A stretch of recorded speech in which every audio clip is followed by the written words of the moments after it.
Vamos que vamos, minha gente. Muito bom dia, muito bom início de semana para você. Está no ar mais um Fred Café e todos nós sabemos, aqui do lado de cá pelo menos, e prestamos atenção na comoção popular pela troca do nome para Cafred.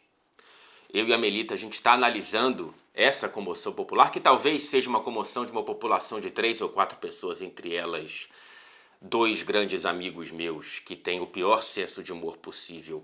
Portanto, isso explica por que são grandes amigos meus. Mas o Fred Café está no ar, ainda com esse nome. Enquanto isso, o Cafred pode ser um apelido que você decidiu colocar no seu coração. E vamos falar da FA Cup. Não tivemos um fim de semana de futebol de Premier League, tivemos um fim de semana de futebol de Copa da Inglaterra.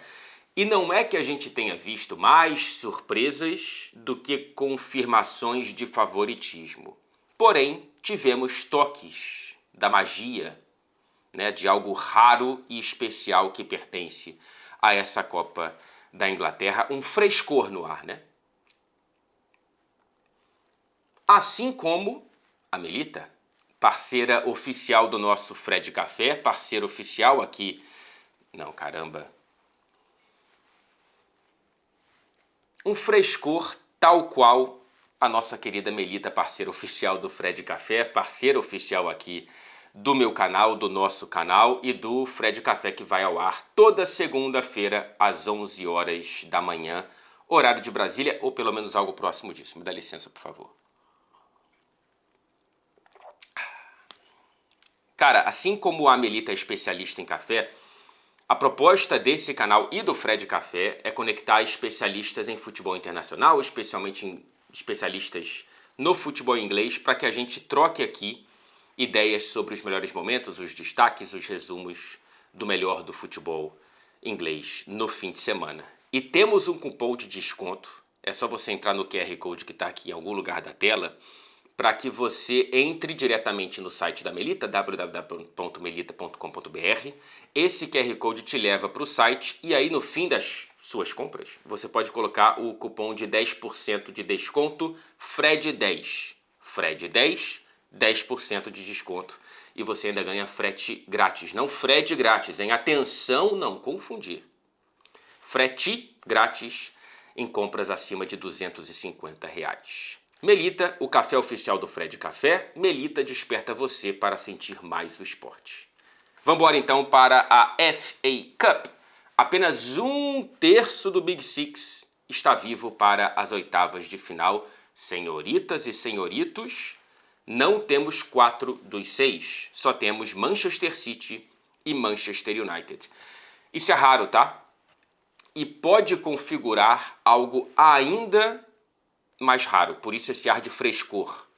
De 1984 para cá, apenas uma final de Copa da Inglaterra não teve a presença de um representante do Big Six. Uma!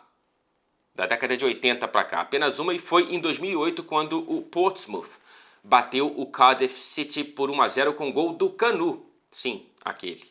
O Portsmouth que no caminho para aquele título, segundo da própria história e último, mais recente, claro, na Copa da Inglaterra, ele também eliminou o Manchester United, todo poderoso, tricampeão inglês do Alex Ferguson, com o gol do Montari, aquele.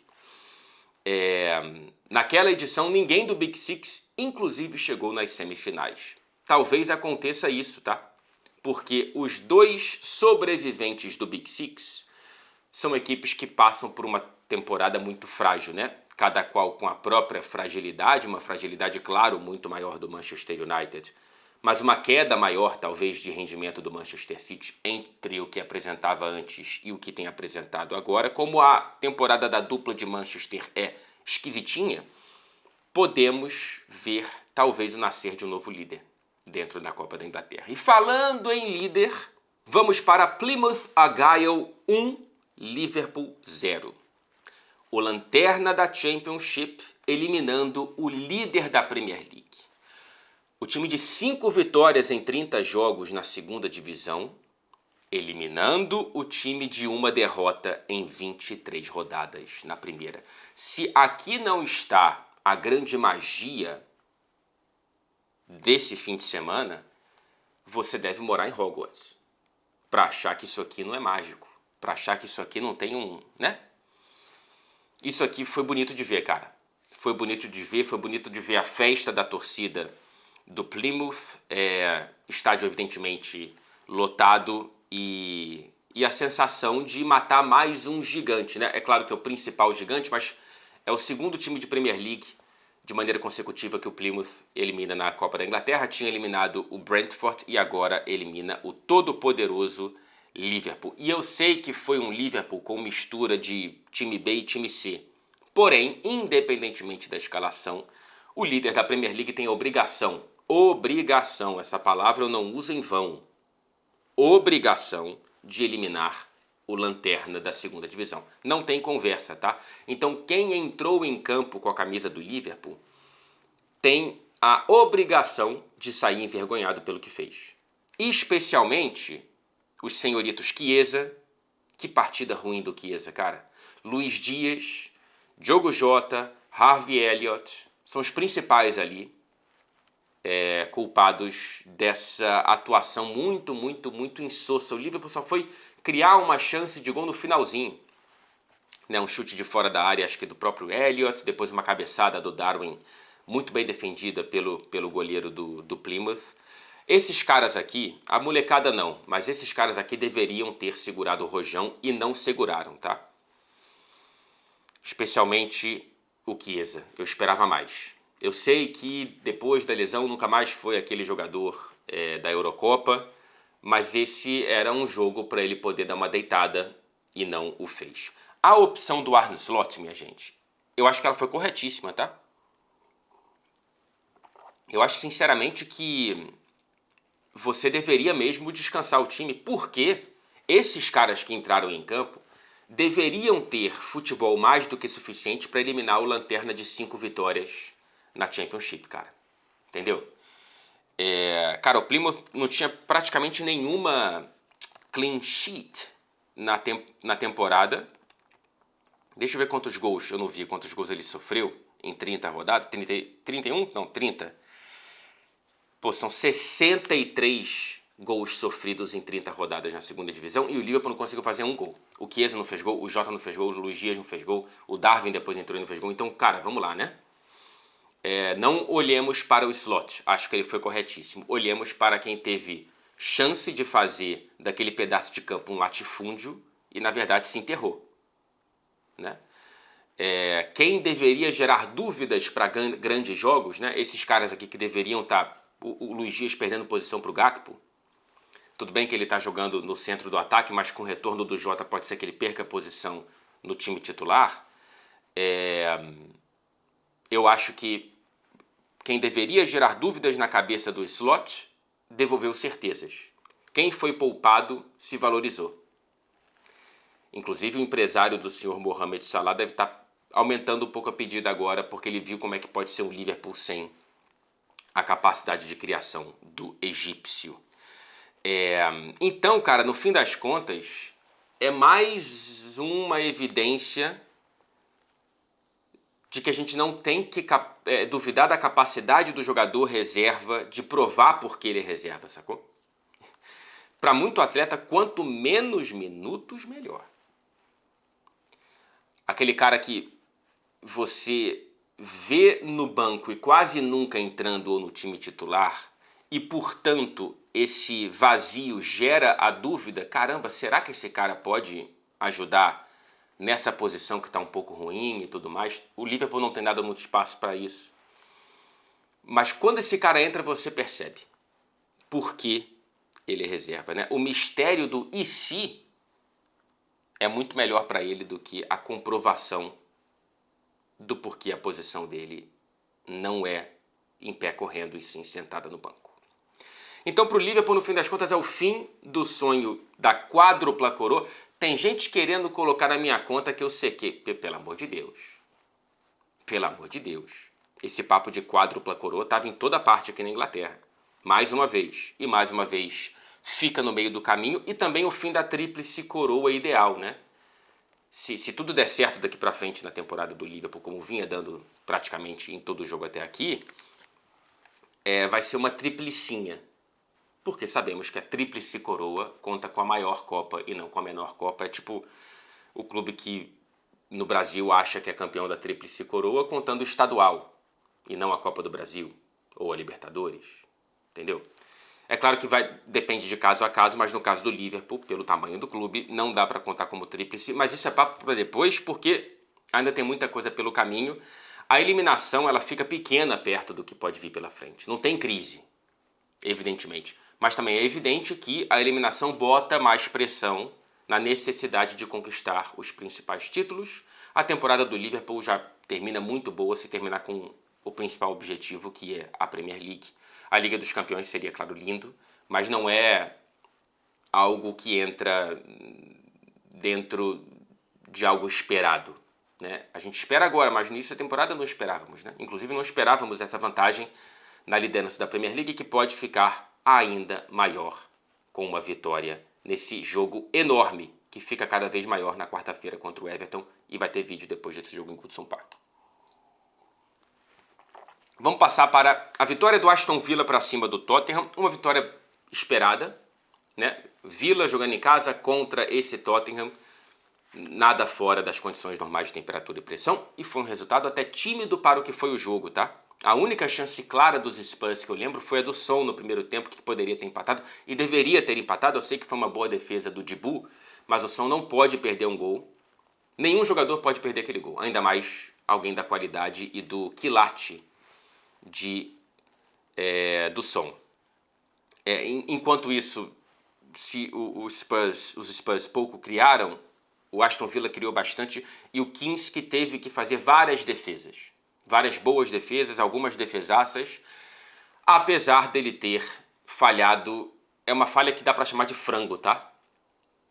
Sem nenhum problema. Foi um frango do Kinski. Logo com 50 segundos de jogo, passe do Morgan Rogers para o gol do Jacob Ramsey.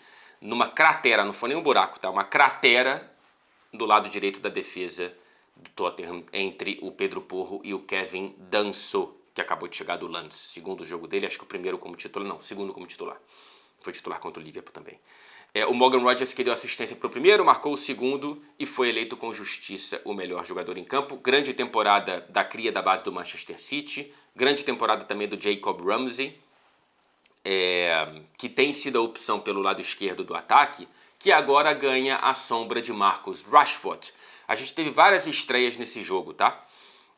Estreias como titular. O Matistel, atacante que veio do Bayern de Munique, com a lesão do Richarlison. Ele foi titular e marcou o primeiro gol com a camisa do Tottenham nos acréscimos já para diminuir o placar. E no Aston Villa tivemos a estreia como titular do Malen, que veio do Borussia Dortmund. Um jogo correto, ok, discreto, do Malen, que jogou ali na posição do Watkins. E os dois Marquinhos estrearam no segundo tempo com a camisa do Aston Villa. O Marco Asensio, que veio do PSG, tricampeão da Champions com o Real Madrid, trouxe uma elegância, uma finesse, um requinte bonito ali para aquele momento do jogo. Entrou bem, portanto, o Marco Asensio na direita do ataque do Villa, e na esquerda entrou o Marcus Rashford, que deu sinais de que pode ser mais um da longa lista a comprovar que o problema é o Manchester United. Olha o que o Antony está fazendo no Betis, né? Mas ainda é muito cedo, evidentemente. Muita calma nessa hora, vamos ver como que vai evoluir o Rashford. Mas já deu para ver faíscas no Rashford que a gente não via em Old Trafford há muito tempo. Tomara que ele consiga entregar para esse Villa, ele que está vestindo a camisa número 9.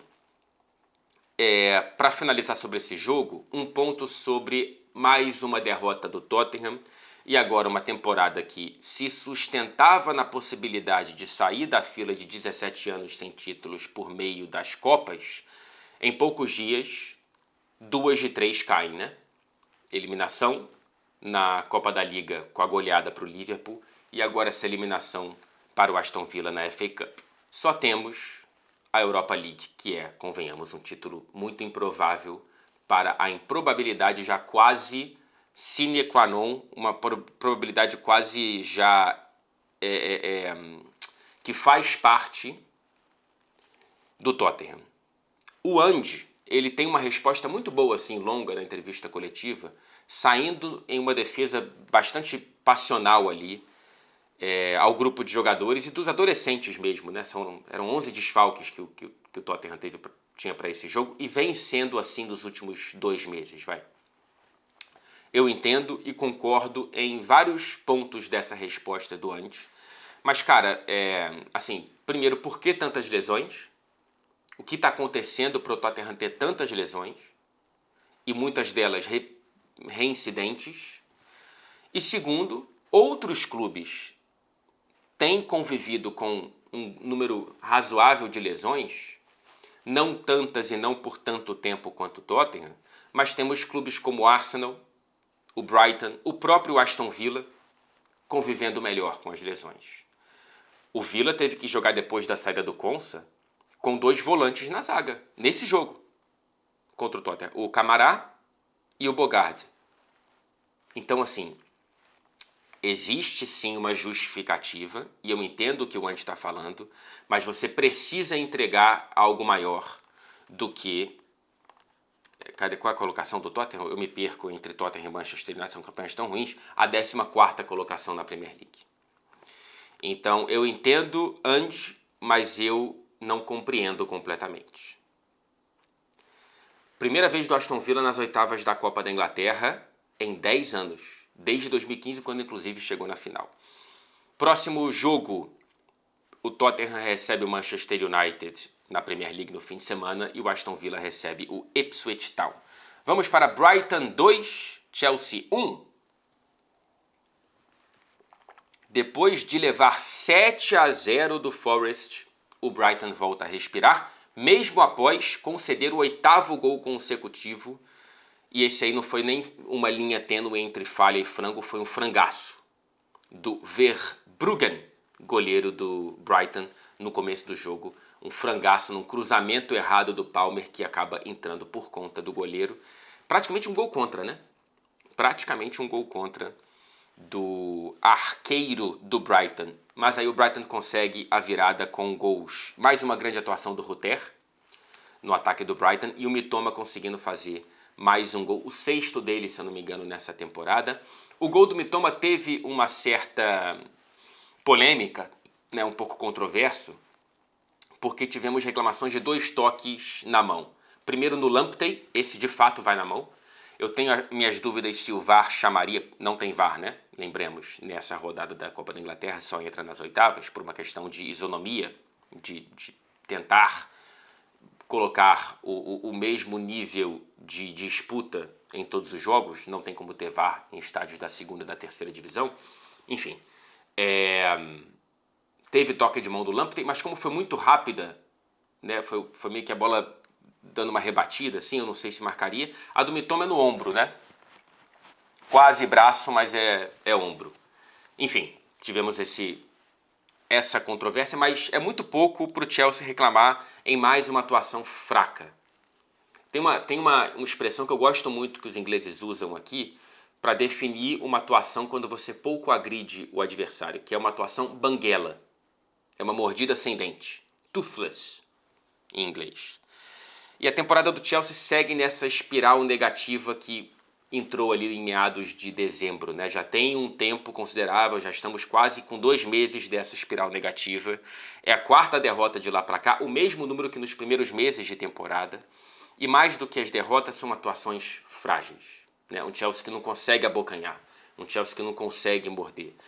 Teve, sim, claro, o componente de um time misto, mas esse time misto, mais uma vez, não tanto quanto o Liverpool, porque você pega o Brighton fora de casa, é realmente mais difícil, mas deveria ter tido melhores atuações de quem deveria fazer desses minutos o restante da temporada.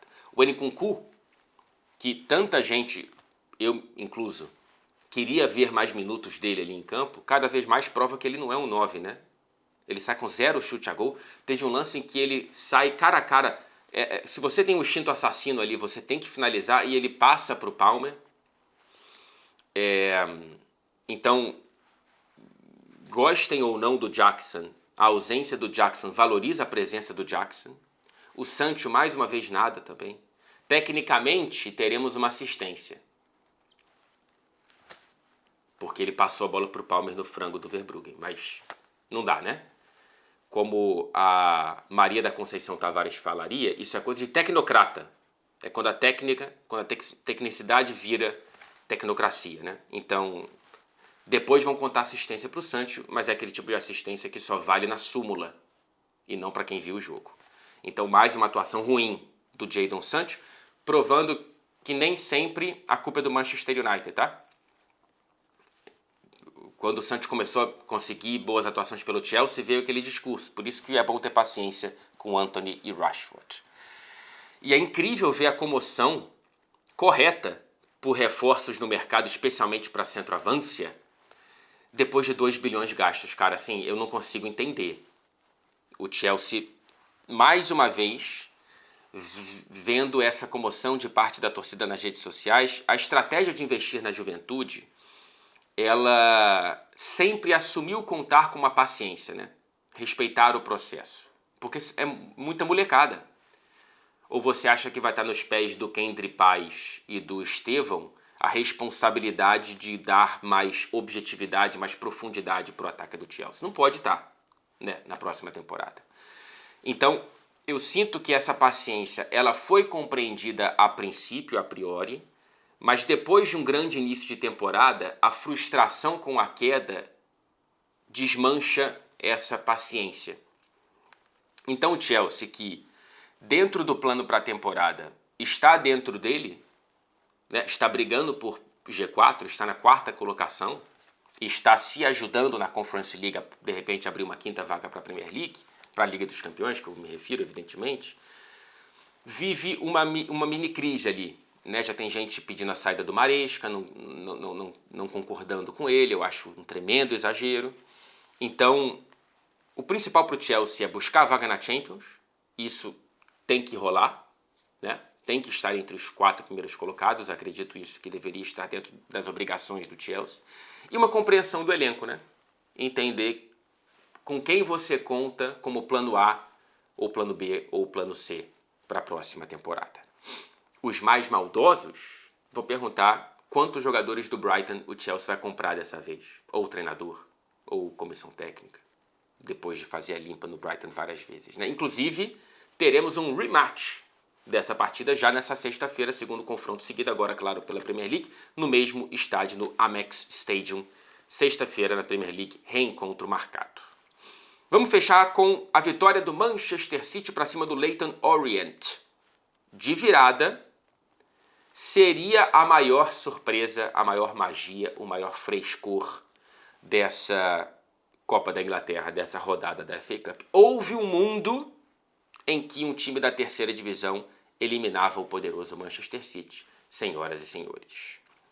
Esse mundo ele foi inaugurado aos 16 minutos do primeiro tempo, com uma perda de posse do Nico Gonzalez, estreante que veio do Porto, já falo dele, que a torcida do City reclama de falta e eu entendo, talvez o VAR revisaria e marcaria, mas não acho que seja algo central para esse jogo. E um golaço do Jamie Donley, quase no meio campo, cara, entre o meio campo e o intermediário do Manchester City. Os jogadores do Leyton Orient roubam a bola do Nico Gonzalez, sobra para o Donley e ele finaliza com uma classe. Infelizmente a bola bate no travessão, bate no Ortega e entra, e portanto, tecnicamente, gol contra do Ortega e não é gol do Donley. Mas aqui entre nós foi um golaço do Donley. Gol contra só para a súmula, os tecnocratas invadindo o futebol mais uma vez. Que se dane a súmula, né? Os mesmos tecnocratas vão dar o gol de empate do City para o Kusanov. Esse eu até aceito um pouquinho, porque de fato o chute do Rico Lewis não iria para o gol. Acho que seria uma defesa fácil do goleiro do Leyton Orient, que teve uma grande atuação. Desvia no zagueiro do Manchester City, que faz, entre aspas, o primeiro gol com a camisa do novo clube. Uma sorte do City, mas que, convenhamos, já merecia o empate. O City criou chances o suficiente para não colocar dúvidas nessa vitória, que veio com uma certa sofrência ali, tá? Porque não saiu o gol até os 34 do segundo tempo, quando o Kevin De Bruyne, que teve que sair do banco de reservas para ajudar o City, recebeu um bom passe do Grealish para dar números finais a essa partida.